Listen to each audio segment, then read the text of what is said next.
La commission mixte paritaire s'est réunie lundi pour élaborer un texte commun de la proposition de loi de notre collègue Nicole Le Peih sur l'exercice de la démocratie agricole.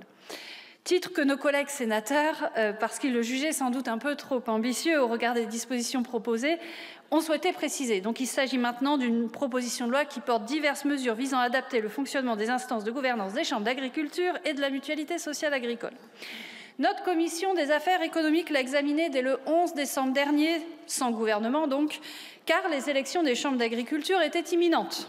Les membres des chambres d'agriculture, vous le savez, ont été élus depuis il y a quelques jours, et je tiens ici à tous les féliciter puisque l'engagement des agriculteurs, des salariés, des coopérateurs dans ces chambres, on le sait, est absolument essentiel pour le monde agricole. Il reste maintenant nécessaire d'élire les bureaux de ces nouvelles chambres et c'est l'objet de cette proposition de loi. L'article 1er de la proposition maintient la possibilité pour les élus de chambre de devenir président ou membre du bureau de leur chambre, même s'ils exercent une fonction exécutive dans une entité chargée de la vente des produits phyto. Il s'agit donc de revenir sur une disposition de la loi Egalim, en tout cas de poursuivre une dérogation, elle-même issue des conclusions de la Convention citoyenne pour le climat. La proposition de loi contient aussi des mesures qui font ici consensus ou quasi-consensus. C'est le cas, et vous l'avez dit, Madame la rapporteure, d'abord d'une mesure qui a été apportée par un vote de notre Assemblée, à savoir faciliter la représentation des chambres de région au sein du conseil d'administration des chambres d'agriculture France. Et la seconde, c'est prolonger d'un an le mandat des membres dans la chambre d'agriculture de Mayotte. Notre Assemblée a également décidé d'instituer, il faut le noter, la parité obligatoire sur les listes pour les élections de la mutualité sociale agricole.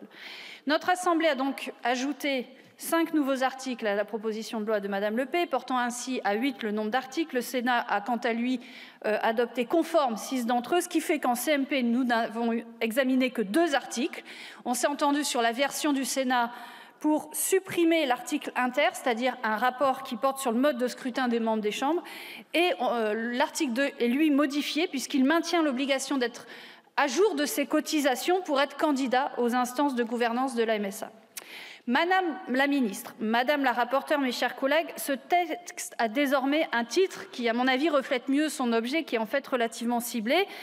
Mais nous devrons rouvrir sans tarder nombre de dossiers qui sont cruciaux pour revitaliser à la fois notre agriculture et la démocratie agricole.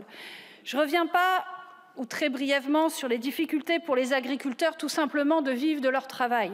À quelques jours du salon de l'agriculture, malheureusement, il n'y a pas encore de réponse pour garantir des prix rémunérateurs. Je me félicite néanmoins qu'hier, mes 4 collègues de la Commission, Julien Dive, Mathilde Digné, Harold Duvart et Richard Ramos, aient rendu leurs conclusions de leur rapport d'évaluation de la loi Egalim et j'espère qu'elles inspireront très vite une prochaine loi. Je voudrais soulever 2 autres questions qui restent en suspens après cette proposition de loi. La première, c'est la question de la juste représentation de la diversité du monde et des modèles agricoles. La CMP a décidé de supprimer l'article inter, ajouté par l'Assemblée, qui demandait un rapport évaluant le mode de scrutin en vigueur dans l'élection des instances consulaires agricoles. Là encore, il nous appartient, chers collègues, en tant que législateurs, de questionner un système qui attribue une surreprésentation des moyens qui peuvent être considérés comme disproportionnés aux vainqueurs, et je pense qu'il en va, en tout cas, des orientations des politiques agricoles dans notre pays et de la démocratie agricole. Deuxième élément, c'est la nécessaire réduction des pesticides, herbicides, fongicides, autrement dit des produits phytosanitaires. Car oui, la consommation de produits phytosanitaires ne recule pas dans notre pays et nous sommes très très loin des objectifs fixés un temps. Vous vous souvenez du Grenelle de l'environnement par exemple, donc nous nous y étions collectivement assignés à plusieurs reprises. Au-delà de la séparation vente-conseil, je m'inquiète pour ma part des attaques incessantes contre l'ANSES, qui joue un rôle scientifique décisif pour interdire les substances les plus dangereuses pour notre santé. Je m'inquiète aussi de l'incapacité à nous protéger des importations de produits traités avec des pesticides interdits ici. Et je le dis sans détour, la puissance publique a pour devoir de protéger la société et les générations futures d'un désastre de santé publique et d'orienter, de soutenir l'agriculture et les agriculteurs pour qu'ils puissent poursuivre cette transition agroécologique. Et de mon point de vue, c'est aussi l'inverse qu'a choisi le gouvernement en procédant à des coupes budgétaires drastiques de 600 millions d'euros dans les aides aux agriculteurs qui auraient été extrêmement utiles justement pour soutenir cette transition agroécologique. Je vous remercie.